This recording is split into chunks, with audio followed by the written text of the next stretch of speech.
and still.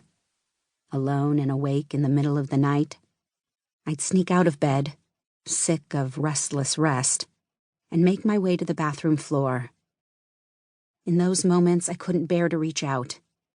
Couldn't stand the idea of waking someone up or sending a text, even though I knew there were good people all around me who wished I would. Anyone who has experienced the tunnel of trauma knows that things can narrow down and make it hard to see the fullness of the world around you. That was happening to me.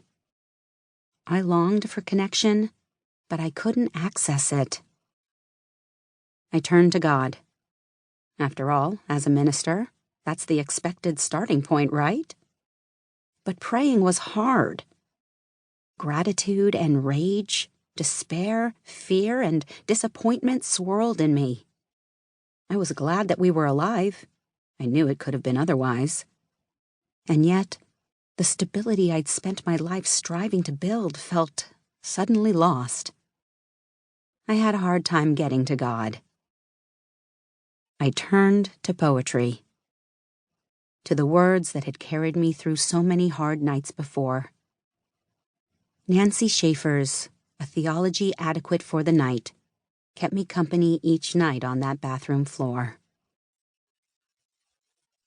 A Theology Adequate for the Night by Nancy Schaefer. Not God as unmoved mover, one who set the earth in motion and withdrew. Not the one to thank when those cherished do not die, for providence includes equally power to harm. Not a God of exactings, as if love could be earned or subtracted.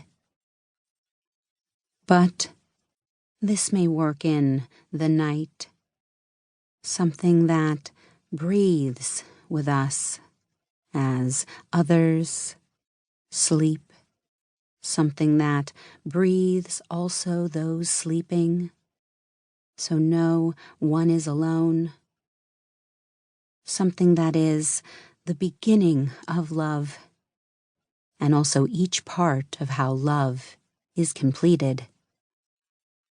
Something so large, wherever we are not separate, which teaches again the way to start over. Night is the test, when grief lies uncovered and longing shows clear, when nothing we do can hasten earth's turning or delay it.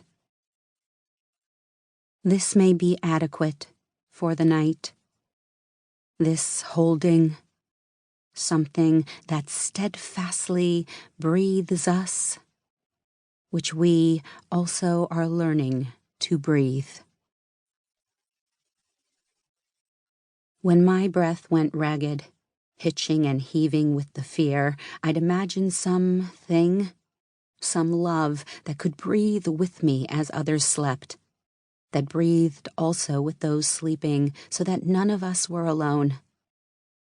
I'd breathe in and out, trying to trust that the world was breathing with me.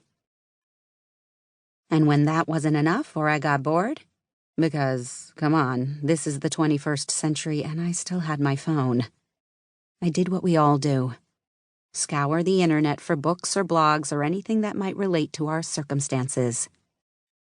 There were a few small things here or there, but nothing substantive. Nothing that went beyond tips for working with your insurance company or getting through the first 2 days of shock. I desperately wanted a survival story to keep me company in the night. Some reassurance that one day I, too, might have my own. So, this is that story for me. And for you.